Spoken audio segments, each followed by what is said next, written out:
मैंने अस्पताल में घुसते ही सबसे पहले यही एक सवाल पूछ लिया था, वो ठीक है ना?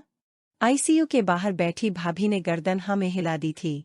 फैमिली के और भी लोग थे। सब डॉक्टर से बात कर रहे थे। मेरे हाथ पैर ठंडे पड़े हुए थे, मई की दोपहर में भी। आईसीयू के बाहर बेंच पर बैठते ही मैंने आंखें मूंद ली थीं। जो मंत्र, जितनी प्रार्थना याद थी, सब एक के बाद एक अपने आप मन में आता रहा और साथ ही भाभी का आया वो मैसेज भी, दिल्ली पहुंचते ही इस अस्पताल पहुंच जाना।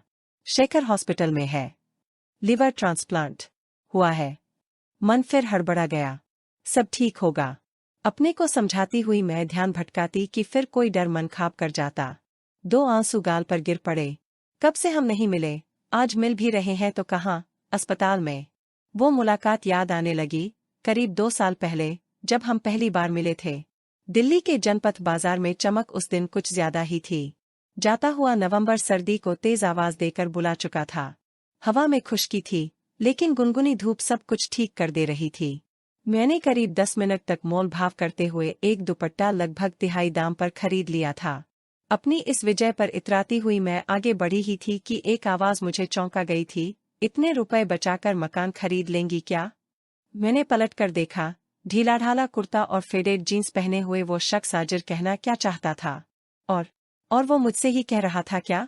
आप मुझसे कुछ कह रहे हैं? मेरे पूछते ही वो बड़ी ढिठाई से हाँ कहते हुए मेरी ओर बढ़ आया था। हाँ, आपसे ही पूछ रहा था। 1200 से 400 पर लाकर आपने जो 800 रुपए बचाए, उनका क्या करेंगी? पिज्जा पर न्योछावर कर देंगी या फिर किसी स्लिंग बैग पर? लिपस्टिक या फिर? आपको इससे क्या? मैंने तुरंत उसकी बात काट दी थी। ये होता कौन है मुझे ज्ञान देने वाला? वो अभी भी मुस्कुरा रहा था। रिश्तेदार मान लीजिए। आप अन्विता है न, बनारस से? मैंने पूरी शक्ति लगाकर दिमाग के सारे कोने खोज लिए। कौन है ये? हाँ, मैं अन्विता हूँ, लेकिन आप? मैं शेखर, आपकी भाभी का कजिन। आपने मुझे नहीं पहचाना होगा, लेकिन शादी में आपको मैंने देखा था। दीदी ने बताया था कि आप भी दिल्ली में हैं। ये नहीं पता था कि इस तरह यहाँ मिलना होगा। ओह, हाँ, सब कुछ जुड़कर समझ में आने लगा था। शेखर, भाभी का कजिन। ये प्रोफेसर है। हाँ, याद आया, भाभी ने एक बार कहा भी था कि मिल लेना। सॉरी शेखर जी, पहचान नहीं पाई, मैं झेंप कर रह गई थी। सॉरी से काम नहीं चलेगा। वो जो रुपए बचाए हैं, उनकी चाय पिला दीजिए, ठंड तो है ही। थोड़ी ही देर में हम दोनों चाय की दुकान पर बैठे बातों में मशगूल हो चुके थे। मैंने कुछ सोचकर पूछा, वैसे आपने मुझे जिस बात के लिए टोका था, क्या वो सच था? आपको लगता है कि इस तरह मोल भाव नहीं करना चाहिए? जो भी दाम बताया जाए, उसी पर खरीद लेना चाहिए। शेखर ने बड़ी गंभीरता से बोलना शुरू किया, ऐसा नहीं है।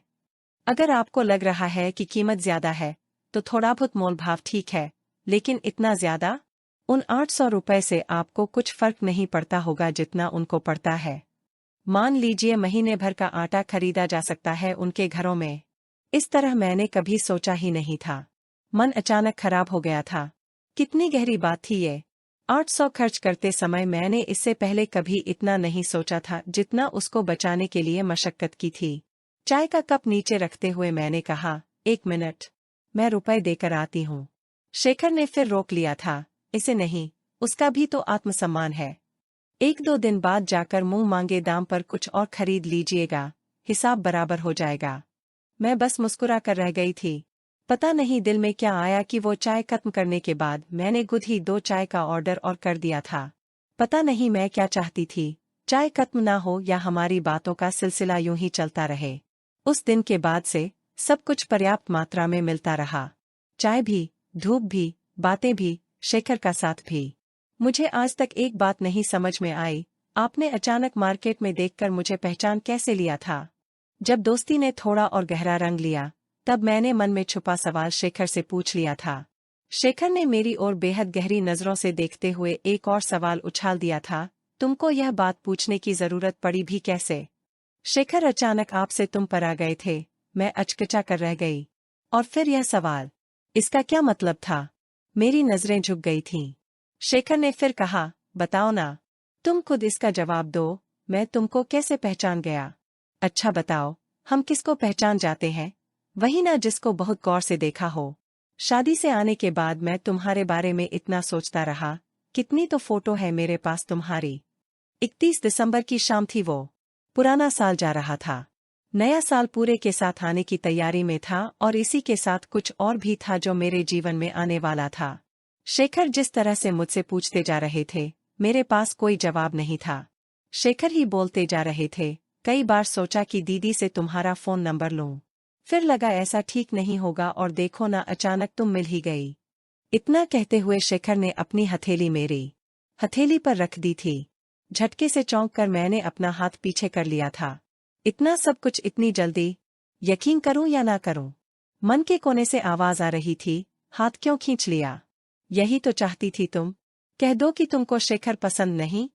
अंधेरा हो रहा है, वापस जाना है। रूममेट इंतजार कर रही होगी। हड़बड़ाकर बस मैं इतना ही कह पाई। शेखर ने मायूस होकर पूछ लिया था, कल कब मिलना है?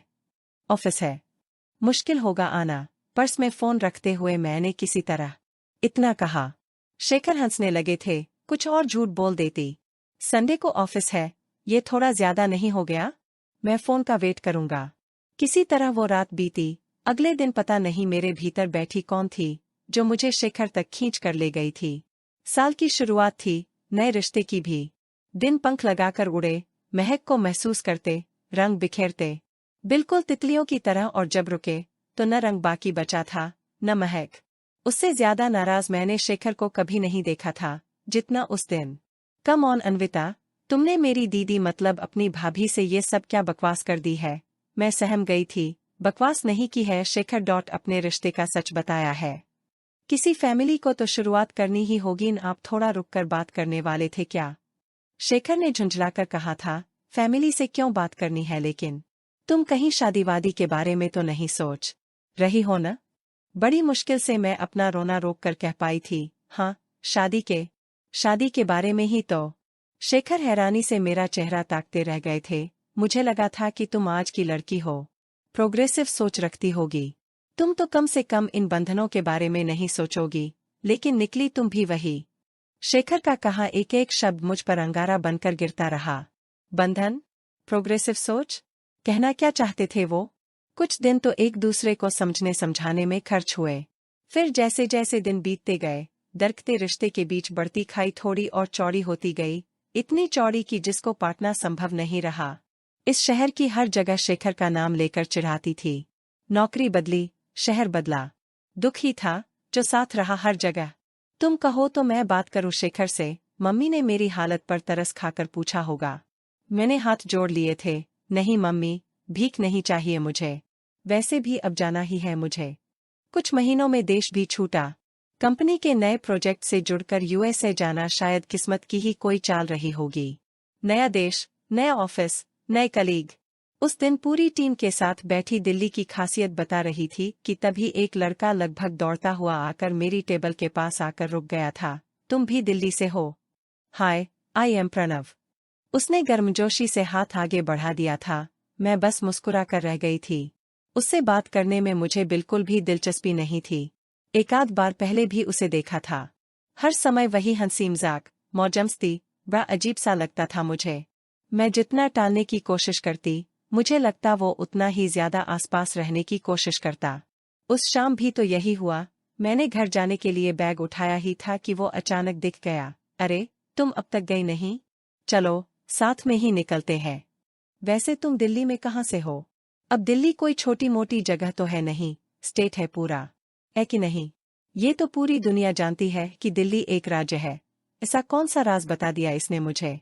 मैं कम से कम जवाब देते हुए पार्किंग तक आ पहुंची। वो अभी भी वहीं था। इस वीकेंड हम लोग एक इंडियन रेस्टोरेंट जा रहे हैं। तुम भी चलो प्लीज। बहुत अच्छा खाना, छोले कुलचे, एकदम दिल्ली वाले। मना मत करना। मैं मना कर भी नहीं पाई। कितने दिन हो गए थे बाहर निकले हुए, ढंग का इंडियन खाना खाए हुए। मैंने तुरंत हाँ कर दी थी। अपनी इस जल्दबाजी पर मुझे हैरानी हुई थी, लेकिन इससे भी ज्यादा हैरानी प्रणव के बताए हुए एड्रेस पर पहुंचने पर हुई। वहां हम दोनों के सिवा ऑफिस का कोई भी नहीं था। बाकी सब अभी तक आए नहीं, मैंने आसपास देखते हुए पूछा था। प्रणव ने नजरें चुराते हुए मेनू की ओर इशारा कर दिया था। बाकी लोगों का इंतजार तुम करो, मेरा इंतजार तो कुलचे कर रहे हैं। उस दिन हम दोनों ने कितना कुछ खा लिया था। पेट भर चुका था, मन भर ही नहीं रहा था। बातें दिल्ली की हुईं, बातें दिल्ली की बाजारों की हुईं, फिर घर परिवार तक बढ़ आईं। मैं दिल्ली में रही हूँ लंबे समय तक, फिर शिफ्ट हो गई थी। मेरे बताते ही उसने चौंक कर पूछा, कोई दिल्ली कैसे छोड़ सकता है? कहते हैं कि दिल टूटता है, तभी दिल्ली छूटती है। कहते ही उसने जैसे ही एक ठहाका लगाया था, ठीक उसी वक्त मेरा चेहरा सफेद हो गया था। 10 मिनट के अंदर ही मैं वहां से निकल आई थी, लेकिन पूरी रात दिल्ली की उन्हीं यादों में डूबती उतराती रही थी। अगले दिन संडे था, बिस्तर में दुबकी रही। मन भी दुबका रहा, सहमा भीगा भीगा। कितने phone calls, message beep beep करके उपस्थिति दर्ज कराते रहे, मैं जैसे वहां थी ही नहीं। अगले दिन ऑफिस पहुंचते ही टेबल देखकर चौंक गई। सफेद फूलों का एक गुच्छा और आई एम सॉरी लिखा एक कार्ड। मैंने जैसे ही कार्ड हाथ में लिया, ठीक तभी सॉरी लिखने वाला मेरे क्यूबिकल के पास आकर रुक गया था। मुझे पता है, मैं बोलने से पहले सोचता नहीं।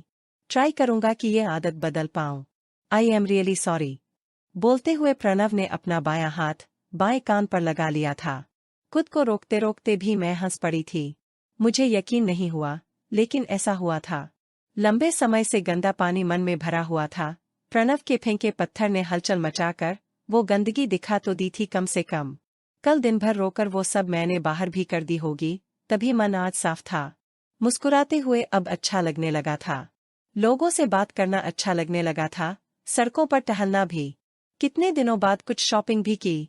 थैंक्स। एक कार्ड मैं भी प्रणव की टेबल पर रखाई थी, जिसके बाद उसने फिर से छोले कुलचे खाने की जिद कर ली थी। एक बार फिर हम वहीं बैठे थे और फिर से वही बात छेड़ दी थी। इस बार मैंने ही सब बताना शुरू किया था। बस ये सब हुआ। फिर ब्रेकअप के बाद दिल्ली छूट गई। अब तुम ठीक हो? प्रणव ने बहुत भोलेपन से पूछा था। मैंने एक गहरी सांस खींचकर कहा था, हाँ, अब ठीक हूँ। मुझे नहीं लगता था कि तुम सेंसिटिव भी हो। और भी बहुत कुछ था जो वैसा नहीं था जैसा मुझे लगता था। हंसी मजाक करता वो लड़का भीतर से कितना संजीदा था, ये बीतते वक्त के साथ मुझे पता चला। इतना ज्यादा ध्यान मेरा रखता था, मानो मैं कांच की बनी हुई हूँ। अक्सर पूछता था, तुम उदास तो नहीं हो न? हम मैत्री सूत्र में बंधते चले गए। नहीं, हम नहीं। शायद मैं अकेली उसको दोस्त मानती थी। उसकी नजरों से देखो तो रिश्ता किसी और मोड़ पर जा टिका था। उस दिन घर आया तो काफी गंभीर था। अन्विता, घुमा फिरा कर नहीं कहना आता मुझे। बस यही कहना चाह रहा था कि आगे की जिंदगी तुम्हारे साथ बिताना चाहता हूँ, हमेशा। मैं उसका चेहरा ही देखती रह गई। वो सिर खुजलाते हुए परेशान होकर बोला, समझ जाओ, शादी के लिए कह रहा हूँ, अब ऐसे साइलेंट मत रहो, कुछ तो कहो। मैं कुछ कहने की स्थिति में ही नहीं थी। कोई और लड़की रहती तो शायद गले में हाथ डालकर झूम जाती, खुशी से बौरा जाती, या फिर मना करना होता तो तुरंत कह देती। मैं तो इन दोनों स्थितियों में नहीं थी। अतीत मेरा पीछा नहीं छोड़ रहा था और ऐसे सुनहरे भविष्य को खोने का भी मन नहीं था। अन्विता, कुछ तो बोलो यार। मेरी डबडबाई आंखें देखकर प्रणव को घबराहट होने लगी थी। मैं बस इतना ही कह पाई थी, शेखर को मैं अभी भी नहीं भूल पाई हूँ। किसी नए रिश्ते की आधी अधूरी शुरुआत नहीं करना चाहती हूँ। मुझे थोड़ा टाइम दो प्लीज। प्रणव मेरे पास आकर रुका, फिर मेरे गाल थपथपाकर बहुत प्यार से बोला, मैं जवाब का इंतजार करूंगा। इंडिया जा रही हो न? वहां अगर मैं बहुत याद आऊं तो वापस आकर हाँ बोल देना। उसकी इस समझदारी भरी बात पर आंखें छलक आई थीं। पूरे रास्ते में उसके बारे में ही सोचती रही। क्या पता था कि नया रिश्ता जुड़ने से पहले अतीत आकर खींच ले जाएगा। भारत आते ही शेखर की खबर मिली थी और मैं सीधे अस्पताल भागती हुई चली आई थी। अब इस समय सब कुछ धुंधला हो चुका था। याद था बस इतना कि शेखर, जिसको मैंने टूट कर चाहा था, वो इस समय अस्पताल के आईसीयू में था। इतनी कम उम्र में इतना बड़ा ऑपरेशन, लिवर ट्रांसप्लांट। डॉक्टर के वहां से जाते ही भाभी मेरे पास आई थीं। अंदर जाने की मनाही थी, बस इतना जानना ही बहुत था कि शेखर खतरे से बाहर थे। भाभी बताती जा रही थीं, डॉक्टर कह रहे हैं, अब टेंशन की कोई बात नहीं, शाम तक रूम में शिफ्ट कर देंगे। तुम एयरपोर्ट से सीधे आई हो न? चाय पियोगी? मैंने मना कर दिया था। बस एक बार शेखर को देखना था। जल्दी से जल्दी शाम तक का समय बड़ी मुश्किल से कटा। पता नहीं था कि उसके बाद का समय और मुश्किल होगा। शेखर हड्डियों का ढांचा रह गए थे। शक्ल पहचानना मुश्किल था। बमुश्किल अपनी रुलाई रोककर मैं मिली। कांपते हाथों से शेखर ने मेरा हाथ थाम लिया था। तुम आ गई, अब मैं ठीक हो जाऊंगा। मैं अगले 4 दिन अस्पताल के पास ही होटल लेकर रुकी रही। सेवाठल करती रही, साथ ही बातें भी सुनती रही। बार बार मम्मी पापा का फोन आता, निकलो वहां से, घर आओ। कौन है अब वो लड़का तुम्हारा? किस रिश्ते से इतनी सेवा कर रही हो? उनके इस सवाल का मेरे पास कोई जवाब नहीं था। इस रिश्ते का नाम मुझे नहीं पता था, लेकिन मन का हाल जरूर पता था। शेखर को इस तरह छोड़कर जाना संभव ही नहीं था। न यहाँ से जाना अच्छा लग रहा था, न अमेरिका में बैठे प्रणव से ये सब छुपाना अच्छा लग रहा था। कितनी बार मन में आया उसको बता दूं, पता नहीं मन के भीतर बैठा कौन सा डर मुझे यह सब कहने नहीं देता था। जब ज्यादा दुविधा फंसाती, तब सिर झटक कर फिर से शेखर को देखने अस्पताल आ जाती। धीरे धीरे 1 हफ्ता बीत चुका था। शेखर घर जाने की हालत में थे। कई दिनों से मैं देख रही थी कि उनके परिवार के लोग हम दोनों को देखकर मुस्कुराते थे, आपस में कुछ बातें भी करते थे, और आज जानबूझकर हम दोनों को कमरे में अकेला छोड़कर सब बाहर निकल जाते थे। शेखर तकिए का सहारा लेकर बैठने लगे तो थोड़ा सा झुक गए। मैंने तुरंत उनको संभाल लिया था। शेखर ने मेरी आंखों में झांककर कहा, तुम्हारे बिना संभल नहीं पाता हूँ। मैंने कोई जवाब नहीं दिया, बस इतना पूछा, इतनी हालत कैसे बिगड़ गई? शुरुआत में ही डॉक्टर को दिखाना चाहिए था। तुमको तकलीफ दी थी, उसी का फल होगा। शेखर कहीं दूर देखते हुए बोले। थोड़ी देर वैसे ही चुप रहे, फिर बोले, तुम इंडिया कब आ रही हो? मतलब हमेशा के लिए? कुछ महीने और लगेंगे। क्यों? मेरे पूछते ही शेखर के चेहरे पर मुस्कान फैल गई। पापा मम्मी को बहुत जल्दी है तुमको बहू बनाने की, और अब मेरे लिए भी इंतजार करना बहुत मुश्किल है। इस बार फिर मैं चुपचाप खड़ी रह गई थी। होना तो यह चाहिए था कि मैं बिस्तर पर लेटे हुए शेखर से जाकर लिपट जाती, बिलख कर रो देती, कह देती कि कब से मुझे इसी पल का इंतजार था। लेकिन कह तो मैं कुछ और रही थी। शेखर, आपने कभी जानना नहीं चाहा कि आपके जाने के बाद मैं कैसे रही। मैं दीदी से, मतलब तुम्हारी भाभी से पूछता रहता था, सब पता था मुझे। शेखर निश्चिंत होकर बोले जा रहे थे। मैंने टोक कर कहा, क्या पता चलता रहता था आपको? यही कि तुम दिल्ली छोड़कर दूसरे शहर में शिफ्ट हो गई थी। उसके बाद तुम अमेरिका चली गई प्रोजेक्ट करने। यही सब तुम्हारा हालचाल? मैंने गहरी सांस खींचकर शब्द जमा किए, नहीं शेखर, हालचाल यह नहीं होता है। आपके जाने के बाद क्या हुआ, मैं आपको बताती हूँ। मैंने खाना पीना छोड़ दिया था, कमरे में अपने आप को बंद कर लिया था। कुछ दिनों तक मम्मी पापा ने मुझे संभालने की कोशिश की। उसके बाद मुझे मेडिकल हेल्प लेनी पड़ी। डिप्रेशन की दवाओं और दुनिया भर की थेरेपी से मैं सामान्य लाइफ में वापस आई। मैं बीमार रही हूँ बहुत लंबे समय तक, मानसिक रूप से। मैं तो बीमार रही ही, और साथ में मेरे मम्मी पापा भी इसी तकलीफ से गुजरते रहे। शेखर एकदम से हड़बड़ा गए थे। उनके चेहरे पर अपराध बोध साफ दिखाई दे रहा था। मैं जानता हूँ अन्विता, मैं गलत था, लेकिन मेरा यकीन करो, अब मैं सब कुछ ठीक कर दूंगा। तुम यहाँ मेरे लिए ही आई हो। मैंने मुस्कुराते हुए उनकी हथेली थपथपा दी। मेरे पास जब भाभी का मैसेज आया कि आपका इतना बड़ा ऑपरेशन हुआ है, तब मैं यहाँ आने से अपने को रोक नहीं पाई। और यहाँ आने के बाद आपकी हालत देखकर मेरी हिम्मत ही नहीं हुई कि आपको इस तरह छोड़कर जाऊं। जो कुछ भी मैंने किया, वो मैंने अपने लिए किया। मुझे यह सब करना अच्छा लग रहा था। ये एक बहुत बड़ा सच है शेखर, लेकिन उसके साथ ही एक सच और भी है। मेरी साफ सपाट बातें सुनकर शेखर के चेहरे पर परेशानी झलक आई थी। कैसा सच अन्विता? अभी आपने कहा ना कि आप सब ठीक कर देंगे। आप भगवान नहीं हैं शेखर, की जब आप चाहेंगे बिगाड़ देंगे, जब आप चाहेंगे तब सब ठीक कर देंगे। कुछ मेरे हाथ में भी रहने दीजिए। आप अपनी तबीयत पर ध्यान दीजिए। अपना बिगाड़ा हुआ मैं खुद ठीक कर लूंगी। इतना कहकर मैं पीछे हटने लगी थी। घड़ी देखी, बहुत समय हो चुका था। पिछले वक्त में ठहरे हुए भी और आने वाले समय को इंतजार कराते हुए भी। कमरे का दरवाजा खोलकर शेखर के पापा मम्मी अंदर आ ही रहे थे कि मैंने विदा मांगते हुए हाथ जोड़ लिए। एक बार मुड़कर शेखर की ओर देखा। चेहरा उदास था, लेकिन मुझे विचलित नहीं कर पा रहा था। अस्पताल से होटल तक जाते हुए मैंने घड़ी देखी।